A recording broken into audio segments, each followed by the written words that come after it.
Fala, meu confrade, tudo bem?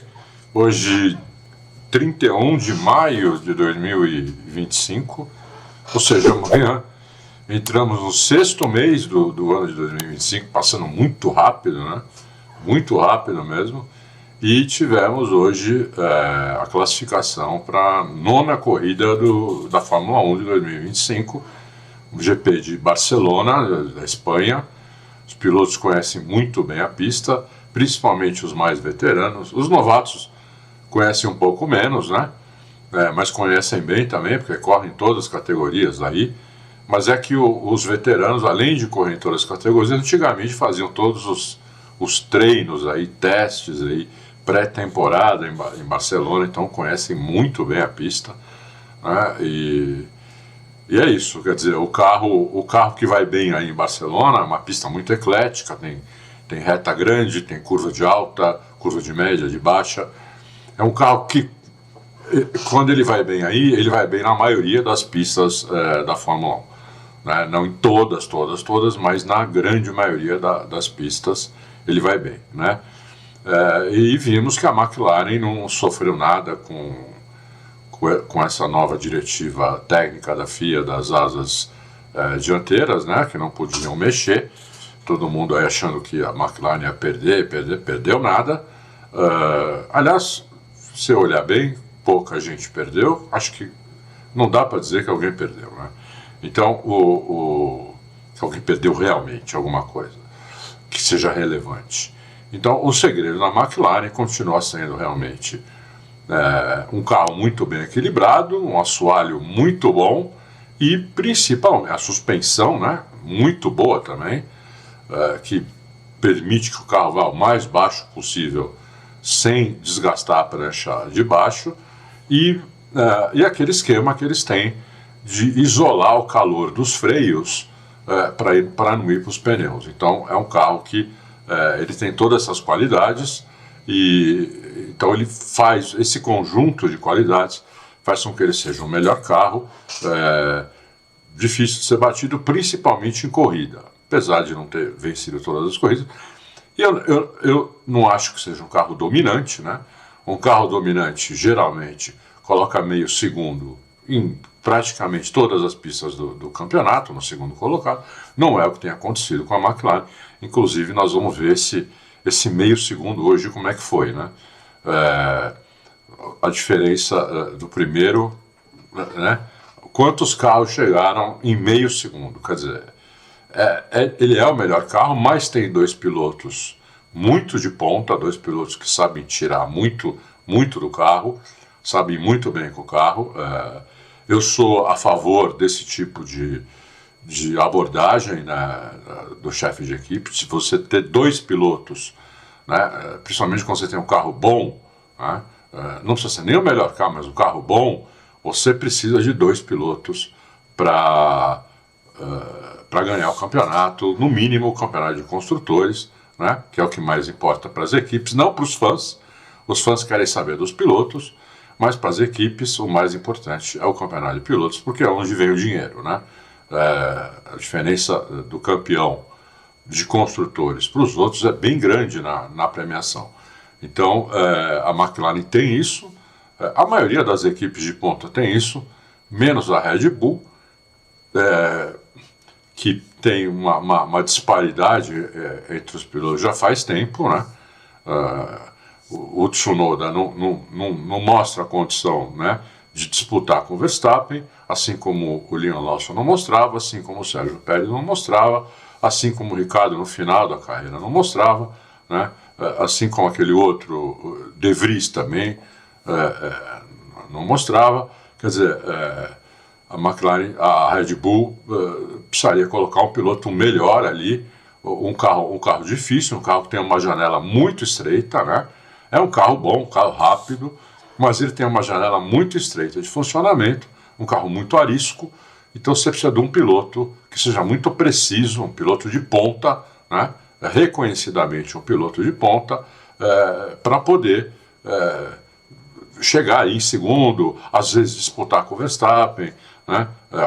Uma pole ou alguma vitória, eventualmente, pode acontecer isso, mas precisa ser um piloto de ponta, né? E a Red Bull deixou para sair o Carlos Sainz, que ficou o ano passado inteiro esperando para ver se a Mercedes ou a Red Bull pegavam. Nenhuma delas pegou, né? E ele acabou na Williams. E eu acho que tanto a Mercedes quanto a Red Bull erraram, principalmente a Red Bull, porque a Mercedes ainda tem dois pilotos.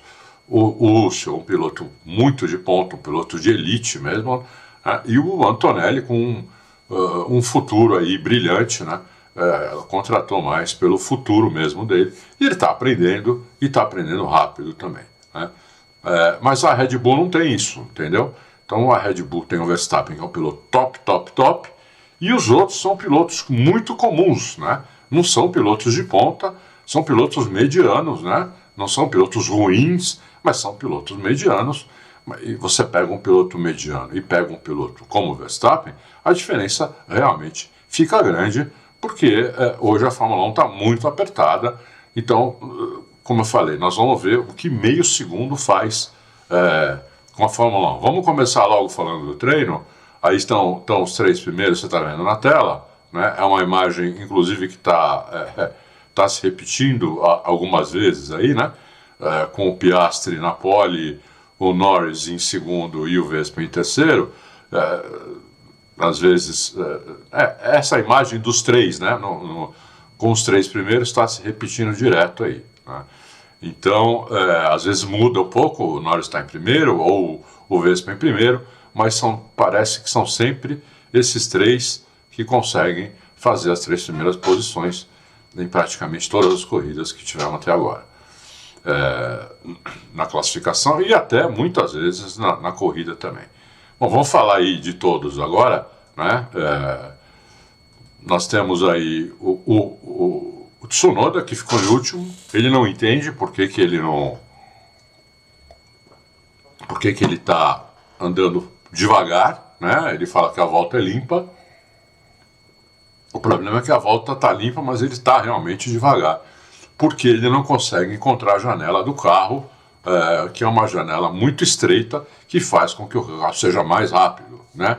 Seja tipo meio segundo, 7 décimos mais rápido do que ele é andando fora da janela, né?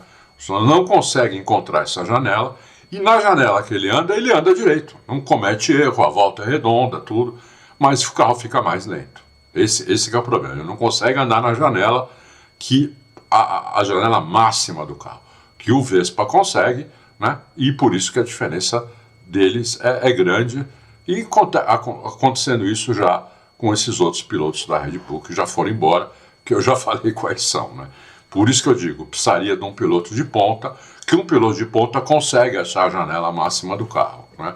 Pode não andar na frente do Verstappen, pode não ganhar várias corridas do Verstappen, não é isso que eu estou falando, mas é um piloto que vai levar a Red Bull para um outro patamar a nível de campeonato de construtores. Um piloto que consegue chegar perto do Verstappen, logo atrás. O Verstappen classifica em terceiro, ele classifica em quarto, né?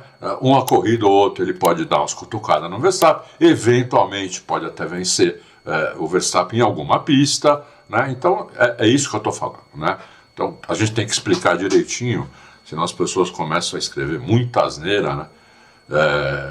E a rede social, vou te falar, cara, tá cada vez pior, né? Deus me livre, né?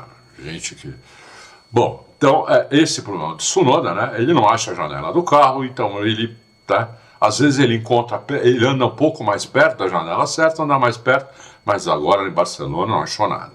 Aí o Colapinto, que não teve culpa dessa vez, o carro quebrou, né? Ele já tinha dado uma volta no Q1, na segunda volta o carro quebrou dentro do box. Aí o Sainz, o Sainz deu uma volta ruim, né? O Sainz não foi bem nessa classificação, não achou o carro na classificação, ficou só em 18º, né? Que é uma classificação ruim para o Sainz, bem ruim. Ele estava indo para o Q3 e acabou ficando agora em 18º, não sei o que aconteceu, porque o treino acabou agora, vocês já me conhecem, né? Eu faço esse vídeo muito rapidamente depois que acaba tanto a classificação quanto a corrida, Então, às vezes, a gente não sabe exatamente o que aconteceu, mas nós vamos saber. Vocês vão lá no Auto Racing, né? E vocês vão descobrir, porque vai estar a fala do Sainz lá, dizendo o que aconteceu, né? Porque isso aí, evidentemente, que não é normal. Depois eu vou contar uma novidade aqui que vocês vão gostar. Depois o Ocon de Haas, né? Tá aí, um carro fraco, mas o Ocon, né? Não conseguiu nada melhor que isso. Aí o Nico Hülkenberg com a Sauber, também um pior carro do grid em 16º, uma ótima colocação do Nico, né? E o Berman conseguiu ser melhor que o Ocon, Oliver Berman, novato, aí em 15º. Depois o Lance Stroll com a Aston Martin, foi o que deu para ele fazer, né? Um carro que não é essas coisas, né? Não tem jeito, até o ano que vem o carro vai ser assim, um carro de médio, um carro de final de segundo pelotão. Aí o Liam Lawson em 13º, o Liam Lawson está dando uma pequena melhoradinha, mas está. E aí o Gabriel Bortoleto com uma volta fantástica, né? No Q1, muito boa mesmo, com o pior carro do grid ainda, e conseguiu ficar na frente de 8 outros carros. É impressionante isso. Parabéns para o Gabriel, grande volta dele, né? Impressionante. E depois tivemos o Albon, que conseguiu um tempo bem melhor que o Sainz, né? Se você olhar bem, o tempo não é bem melhor que o Sainz, né? Se você olhar o tempo no Q1 aqui, ó, onde o Albon classificou e o Sainz não, dá uma olhada nisso. Cadê o Albon aqui? Ele fez 1:13.044, o Sainz fez 1:13.2. Foi 1,5 só. Só que 1,5 de diferença, olha só que absurdo, né? Antigamente 1,5 era a diferença do primeiro para o segundo, né? Agora tá dando essas diferenças, né? O cara é 1,5 mais rápido, ele larga em 11º, e o outro que é 1,5 mais lento, 18º. Quer dizer, realmente forma muito próxima, pelo menos em classificação. Em corrida é outra história, nós já sabemos que tem problemas outros tipos de problema, né? Principalmente problemas de você andar logo atrás do carro da frente, e isso vai destruindo o seu pneu, mas em classificação isso não acontece, né? Então, as diferenças reais de tempo são essas que nós estamos vendo mesmo. Aí o Alonso, em 10º, conseguiu colocar o carro no Q3, colocar o carro da Aston Martin no Q3 não vamos dizer que seja uma façanha, mas é um piloto o Alonso ainda é um piloto de ponta, apesar da idade, tudo, ele ainda é um piloto de ponta. Então essa é a diferença, né? Um piloto de ponta vai lá e consegue fazer um tempo melhor, né? 2 décimos também, né? Ou 3, vamos ver. O Tsunoda tinha feito 1:13.3 no Q1, né? E o Alonso fez 1:13.1. São 2 décimos só. Olha a diferença. Um em 10º, o outro em 20º. É impressionante. Aí o Hadjar, né? Isaac Hadjar, esse é a pronúncia do Hadjar certa, né? O pessoal aí está falando em inglês. Isaac Hadjar, isso não existe, né? Ele é francês, é Isaac Hadjar que fala. Essa é a pronúncia certa, né? Então o pessoal aí está falando, impressionante como fala errado o nome de vários pilotos. Aí o Gasly, em 8º, muito bom, né? Pelo carro aí que tem, Alpine, um carro fraco também, um carro que tem um déficit de potência, tem um déficit de aerodinâmica, mas o Gasly está indo muito bem, está cada vez melhor. O Gasly é um piloto que ele mesmo disse, né? Que nos últimos 2 anos ele evoluiu muito, né? Ele falou que, olha, eu aprendi mais esses últimos 2 anos do que talvez na minha carreira inteira. Realmente ele está realmente muito bem com o carro fraco. Aí o Leclerc vai largar em 7º com a Ferrari. Aí já vamos aqui como nós já estamos nos 10 primeiros, né? Vamos falar aqui dos tempos do Q3. Vamos já falar até do Gasly, né, que fez 1:12.199 e o Leclerc 1:12.131, ou seja, olha a diferença. Né? Eles estão no mesmo décimo, a diferença deles é de centésimos. É impressionante, como a diferença também do Kimi Antonelli também é de centésimo, que é 1:12.111 para 1:12.131 do Leclerc. Quer dizer, né, a diferença que o olho humano não tem a menor condição de saber. Né? Você na pista, se não tiver o painel lá, o placar, você ficou completamente perdido, né? Porque essas diferenças você não consegue ver. Aí o Hamilton, em quinto, boa posição de largada, com 1:12.045 também, uma diferença ridícula para o Antonelli, né? E uma diferença um pouquinho maior aqui para o Russell, mas se você olhar aqui, o que dá? 2 décimos? 2 décimos. Um pouquinho menos de 2 décimos, né? Muito boa a volta do Russell, né? A Mercedes costuma ir bem nessa pista, principalmente em corrida, né? Vamos ver como é que vai ser esse ano. Depois o Vespa, em terceiro lugar, ótima volta dele, 11.848, muito boa volta, 1 décimo também, só atrás do Lando Norris com 11.755, e vai largar na pole o Piastri com 11.5.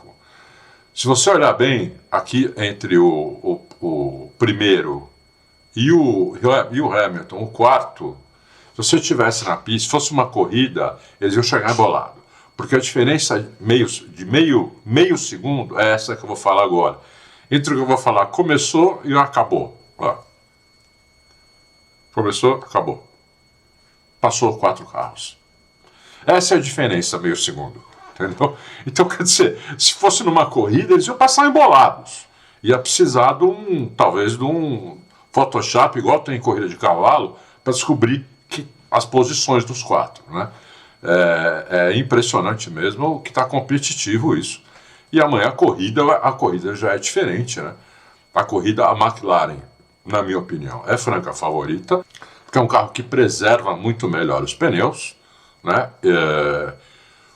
Eu acho que o Lando Norris ainda tem condição de ganhar essa corrida, apesar de ter tomado aí quase 2 décimos quase não, tomou 2 décimos do Norris, mas o Lando Norris é um cara do Piastri, o Lando Norris é um cara que guia um pouco mais redondo que o Piastri, e essa pista, como tem muita curva de alta, de raio longo, essa pista desgasta bastante os pneus, principalmente o pneu esquerdo dianteiro, porque tem muita curva de alta para a direita. Então o carro apoia, né? Na física básica que todo mundo sabe aqui, não preciso, né, explicar, o carro apoia muito na roda, no pneu dianteiro esquerdo, quando as curvas são de raio longo para a direita. Então esse pneu aí é o primeiro pneu que acaba.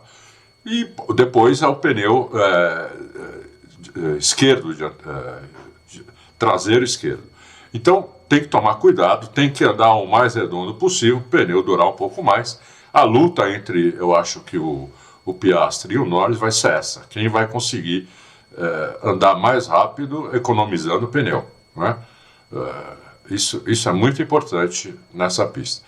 Já o carro da Red Bull não é um grande economizador de pneu, então o Verstappen tem que tentar andar o mais redondo possível, senão ele acaba tomando do Russell, e a Ferrari também não é um grande economizador de pneus. Então vai ter que tomar cuidado o Hamilton com o Kimi Antonelli, porque a Mercedes é melhor nisso. Bom, o que eu queria falar aqui, que vocês acham que vocês vão ficar bem felizes, é o seguinte: o Mate finalmente já liberou, né? Ele, né, já está trabalhando numa equipe, já está mais de um mês lá, já foi para algumas corridas, e ele, nessa semana, nós vamos conversar, né? Já marcamos, né, depois dessa corrida, porque vai ter um espaço aí para a próxima corrida. Então nós já marcamos, vamos conversar, ele vai dizer quem a equipe está, por que ele foi para lá, tudo. Né? Vocês vão gostar da equipe, né? Acho que todo mundo gosta dessa equipe, e nós vamos ter aquele papo aí. E hoje é isso, amanhã a gente vai falar sobre a corrida. Bom sabadão, se cuida e até amanhã. Um abração, tchau.